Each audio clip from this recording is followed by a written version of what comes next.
is NFT actually profitable? Because I'm sure many of the people watching here would be aiming to become maybe NFT artist or even a collector, maybe just trading the NFTs. So is it profitable for both of them? What's the entire scenario behind it?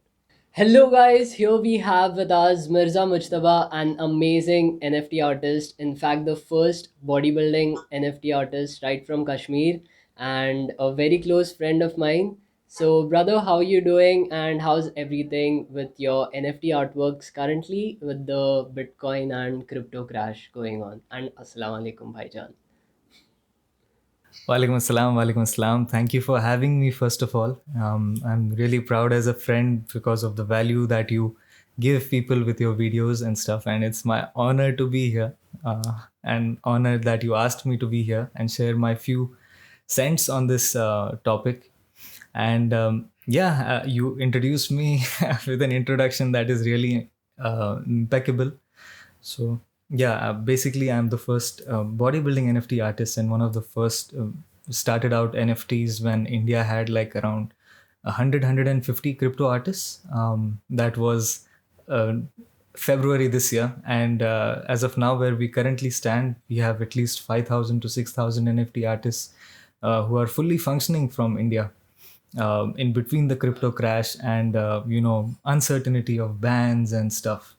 So that's my view on crypto. When you sum it up as an artist, there is already so much of uncertainty for an artist, in his career, in his life, and even the greatest artists have only been noticed after years of their death, and passing away. So that's where we are today, and NFT and crypto art is sort of a blessing for artists in general. So it does affect us in terms of value like the rest of the crypto world, but for an artist the main focus always remains his art and what he provides and what he loves doing. So a true artist will always have his focus on that. So that's where I stand right now. So, one thing, many people might not understand what an NFT is. So, exactly in simple Right. terms, what is an NFT for our general public? Okay, to sum it up in the words of the greats, Gary Vee and top businessmen who have understood NFT, the best example I can give in a world where people love gaming and online games is basically if you play games like Fortnite and games in which you buy a skin for your character, you buy a gun for your character, and any many online games for that matter, FIFA, where you purchase different players with FIFA coins, that are converted from fiat value, currency value into something that you can show off. That's where NFT comes in. So the concept of NFT is basically concept of ownership of a product, a digital token or a physical token. So what people need to understand is there is a difference between having and owning. So that's where NFT comes, and NFT, basically non fungible token, means something that you can't touch, and owning an NFT means owning the ownership of something that you can't touch, and that can be any product in the digital world. So yeah, that's an NFT. Beautifully, beautifully summed up. So, how did you first get to know about NFTs and what motivated you to start it all up? Okay, so okay, this is going to be a long one. I'll try to make it as short as possible. So, December of last year. So, just to give everyone a background, right now, I'm finishing my second year of my bachelor's degree in product designing.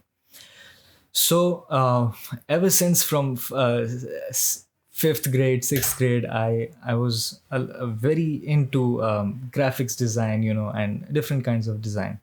And my mother, she herself was an artist who, when in her time she tried to appear for exams like NID, of one of the biggest design colleges in India, and she passed the exam, but at that time it wasn't something that was so easily pursuable. So again, society and stuff came into play, and then skill wise that got imbibed into me. And also my father, he's very skillful in calligraphy, writing. He promoted reading Urdu newspapers in a land where we only had Hindi and English. So got introduced to calligraphy. So that's where the art came in from. And coming to recent times, when I focused on product design and sort of technical product designing, I figured out in the last year that when I have the skill of graphics design, which is a very important part of marketing your product in whichever industry you are. So why should I let that go to waste? I just wanted to keep it alive, keep it alive. And they say that if you don't practice a skill, you lose it. No matter if you're born with it, if you're born with talent, if you don't practice it, you lose it. So that was my only aim, to keep that skill alive. So one of the things I happen to love is fitness. So late last year I decided that why not, I obviously saw artists like Beeple and stuff. They did, basically his art was current affairs art. Trump said something, he made an artwork, and that artwork blew up. It is a simple cycle that he followed. So I said, why not do that in a niche that I actually love and I know about, and have been following since so many years. So that's where I decided to start a page and start bodybuilding, making bodybuilding art. And lo and behold, within 4 months, the people like waiting every day for a piece of artwork. So when I saw people actually accepting this artwork, and people really want to be entertained, so I was like, and even the athletes and influencers, they need content to push out, to show their people. So I was like, it's a simple thing. You give them content on a plate, and all they have to do is take it and upload it. You are supported, their viewers get happy, and everybody in the world is a happy place. So that's how I started, and in 4 months it grew, and I got opportunities, and to a point where I feel like it is sustainable as a career in product design too, which was my original aim, to go into fitness design, machinery, and be able to build a brand in the future. So that was how it started. And getting into NFTs was simple, because once you surround yourself with artwork and top artists in the world, you start to notice things, and it's your duty in whatever field you are interested, that you keep yourself aware of the surroundings. So yeah, I got in early, later than most people, but earlier than most. So it is never too late. That's one thing I can tell you for sure that helped me in this. When I thought it was already late, the train has passed, and I still feel that in some things, but it's never too late, because you're yourself amused when things happen to you in your life. You feel there is some supernatural power that's doing it, but no, in reality, it's you taking the decision as soon as it's possible for you. So yeah, that's how I got into NFTs. I made an account on Rarible. I said, people are loving this, in the bodybuilding world. So why not make bodybuilding as a sport known as a creative sport? Because bodybuilders are athletes, is one of the most athletically challenging sports in the world. It's a 24/7, 365 days of the year sport. You can't take off days. It's not a 9 second running race in the Olympics, right? So that's what I wanted to portray to the people who had these misconceptions of bodybuilding, and basically bring bodybuilding into the world in whatever way was possible to me. So as an artist, I said that it's a good idea to, even if I have to invest out of my own money and time, whatever I have, let me do it on something that I actually understand and love, which is very important. That you understand what you do, both as an artist and as a collector in terms of NFT. So that's when I decided to make an NFT, no matter what the platform is, and market it myself. And here's where we are today. Sold my first bodybuilding NFT, two of them actually. So, and two of them are on sale as of right now. And yep, that's the journey so far. So for your first NFT, I'm sure it would have been very difficult to actually get the right customers for that. So how did you actually market it and get your first NFT sold? Okay, so here's where I wanted to touch in on how an artist must be aware of his customer base. Okay, so an artist must know his following. An artist must know the the demographic of his own artwork. So as a bodybuilding NFT artist, which is a very niche of a niche topic to be making art on, right? And as my aim was to bring that niche into the light, I knew that my demographic audience is an audience that is ready to buy a $20 t-shirt, ready to buy ready to buy a band, a cleaning cloth, a water bottle with your artwork on it. But are they the same kind of people who even know what crypto is, who will have the faintest idea of what NFTs are? So there is where I started to ask myself that before I start crypto art, before I start posting my images up for ownership to people, I have to make them aware. Do I know if they are aware? So as an NFT artist, what I did was I, put up polls on Instagram and, asked people, would they be aware of this? Are they aware of this? So people from the industry themselves, athletes, and common viewers and fans of the sport responded to me. Most of them said that they don't even know what crypto is. So as an artist, it became my duty to like share with them the process, and that can be tough sometimes. That can be taxing on artists sometimes. And in that process, people might say that, hey, it's too much of hard work for me. But the same people in the coming 10-15 years would be like, what was I thinking about? This was so basic. So it comes down to how you make your audience know about the current affairs of your work. So it's all in you. It's your responsibility to get that out to the people. So what I did was I basically created these polls and made people sort of aware. And obviously the world, there is one out of 100 people, you may never know, is already more into it than you are.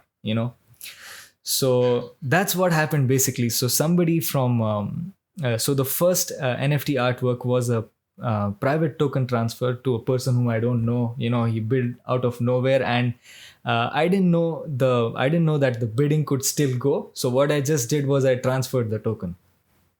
So I don't even know who owns it right now. But whoever that person is, he owns a really good amount of stuff. And then the first official transfer that happened, was with a person from the IFBB Pro League. That is the league in which the Olympia happens. That is the biggest and most prestigious bodybuilding sport in the world, title in the world. So he's an MC, and he reached out to me. He said, I know people from 1980s and 1970s photographers. Basically, this sport has only art form in the sport is photography and videography, right, of athletes. So he said, I can get you in touch with these people who are older than my father, and I wasn't even born. And so it was that was something interesting. So he wanted to buy an NFT from me, and I said, yeah, this will make you the original NFT owner.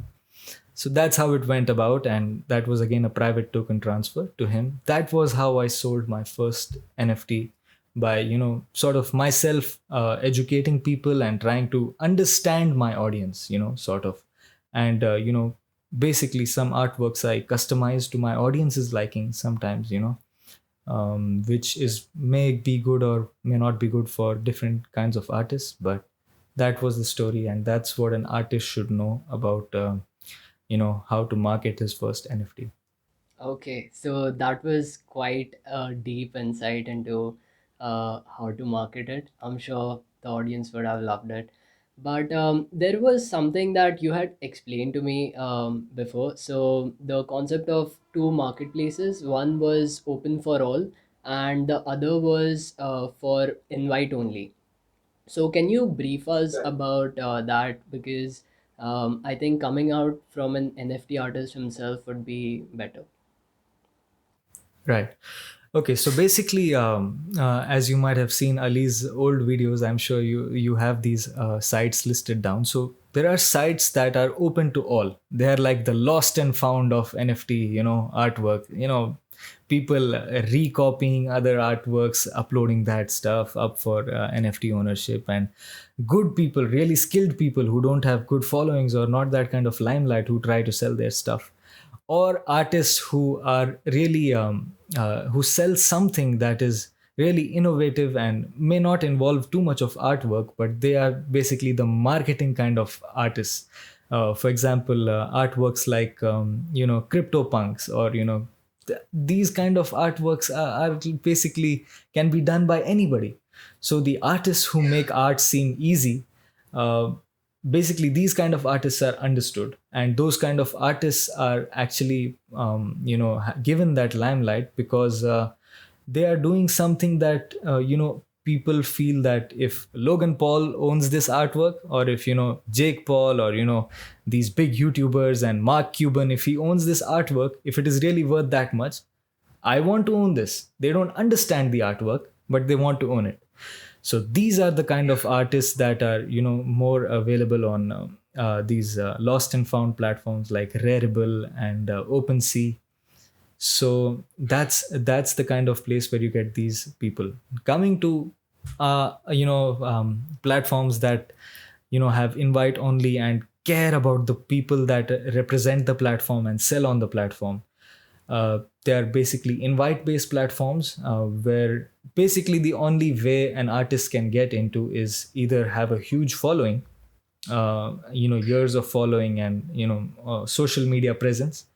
Number two, they collaborate with a person who has a lot of following. So that's what some artists have done, is that they collaborate with boxing athletes, they collaborate with Olympians, and and that's one of my aims, that if I'm not able to get into the top league of the platforms, where in which case once you're there inside as an artist, then you can be sure that your art is going to be sold for hundreds of thousands of dollars and be resold on the secondary market. So that's one of my aims, that and again, an artist has to find his own way. So this is one of the ways you can get into that platform, is by basically collaborating and bringing your art to people who are already recognized in a different field and are interested in giving another aspect of creation and collection to their own audiences. That's how you can collaborate with somebody significant. So these are basically the two ways to get into those kind of platforms: is social media presence, and the other one is associating yourself with collaborations or somebody else's social media presence. So yeah, that's the difference between both of these. And in one, you can sell in millions. I'm talking about the open platforms, but you have to market it yourself. You have to again understand your audience and give them something of value. And in the other one, you have to understand your audience in terms of whom and what kind of art you would make to get yourself onto that platform. So that's what you have to understand. Great. So basically, bringing the audience from other social media to your NFT artwork, see, making them see the NFT artwork that you're making. So the next question that I have for you is NFT actually profitable? Because I'm sure many of the people watching here would be aiming to become maybe NFT artist or even a collector, maybe just trading the NFTs. So is it profitable for both of them? What's the entire scenario behind it? Right. So the answer I would give for this question is in two parts, one for the collector and one for the artist. As an artist, if you get into NFTs with, it's the same thing as taking a business risk, right? If you get into NFTs knowing that you want to make profit, instead of knowing that you want to sort of bring out another aspect of your creation, and um, basically give values and value in terms of art, then you have to keep the money aspect out of it, right? You have to be willing to take the risk. Coming to the collector, this is the first point in both. Coming to the collector, he has to know why he is collecting the artwork. For example, you collect an artwork from me. There might be 10 people who don't know me. Okay. You are collecting the artwork from me because I'm your friend and you love my artwork. And maybe only you know that I make some kind of art. Others don't even know that I make artwork. So that is as a collector, it's because you love the artwork. You don't expect any returns from it. All you expect is that, I would love owning this piece of art. Now, the other aspect for a collector is, yes, if you're willing to invest a lot of money, huge sum of money, you have to see the future in the artist and the artwork if you're expecting returns, right? So you have to see, for example, if you see an artist who is at, let's say, 5,000 followers of, Instagram or Twitter, wherever, but he has an engagement, he has a huge good engagement with how, as compared to how many followers he has, you could argue that this artist is going to grow to become something big. So I would like to keep some of his art. Maybe, who knows, if he grows bigger, that's something I can resell and make profit from it. On the other hand, if there is an artist like Beeple, or Too Much Lag, or I can't take his name here because it's an abusive name, but yeah, FVK Render. So it's art. People can name themselves whatever they want to name, but the work speaks for itself. So people like this, when you know that their art resells for millions of dollars, that's where you have to take the risk. Returns, yes, maybe, may not be, most probably maybe, and maybe in millions. That's how people just flip artwork and earn, tens of thousands of dollars from it. So for an artist, it is good for him to know his audience first, know his demographic first, and keep the money aspect out of it. And for a collector, the points are different. So yeah, that's all for this. Yeah, great, great. So actually, I'd like to now end the thing. But before I end it, I want you to say something for the audience. Maybe they are budding NFT artists, maybe they are collectors. What do you want to say to them, and what would be your ending thoughts? Okay, so this is probably a human thing that I would like to convey. So as artists have suffered a lot in terms of getting value, be it writers, literatures. Shakespeare wasn't known till hundreds of years after he died, a poor man of his stories. And similarly, Da Vinci and these all these people, especially in today's world, topics and art is something that can convey what you want to say much more than your words can. So uh, things like knowledge is power and pen is mightier than the sword. It's mightier, but it's not. It's even more mightier than words and how you communicate. So art can communicate much better than words can, because art can be perceived in different ways. So as a collector, if you want to invest in artwork that means a lot to you, and don't keep in mind the money aspect or the uh, you know the creator of the artwork. You have to know in an NFT space that you are collecting art for a reason. And for a creator, NFT artist, and anybody can become a creator. All you have to know is you have to give time and skill. You have to put your your work behind your worth when it comes to art, because it is growing exponentially. This field is growing exponentially. And for an artist, you have to not only think about yourself, you have to think about your community, right? Just like there are black sheep in countries and politics, there can be black sheep in this field too. So whenever you think about doing artwork, think about the value it provides, think about your community, and go ahead and make your artwork. And don't think about the risks. It's just like any other field you would have chosen, if not art. Risks will come, but focus on your art, focus on your work, and good things will come its way. Great. So I hope to see you back on my channel once you're the biggest NFT artist in this world, maybe. Oh man, come on. I hope so too. So that's your so the guys. So he's going to be the crypto billionaire in a few. So you are going to see the next video how I became a crypto billionaire at 22 or 23, and that's when I'm going to come again. So probably he's if he does that, he has to buy one of my art pieces and Of NFTs. course. So he's got no choice. Yeah, I'm so happy you called me here, and we are trying to provide some kind of value to people, in whatever way, shape, or form we can. So yeah, that's been a blessing for me to have you, one of my closest friends. So thank you so much. That's enough formality and enough time taken of people right now. Thank you, brother. Thank you so much. I'll just Any day, any end day. this. Great to see you, man. Take care. Bye.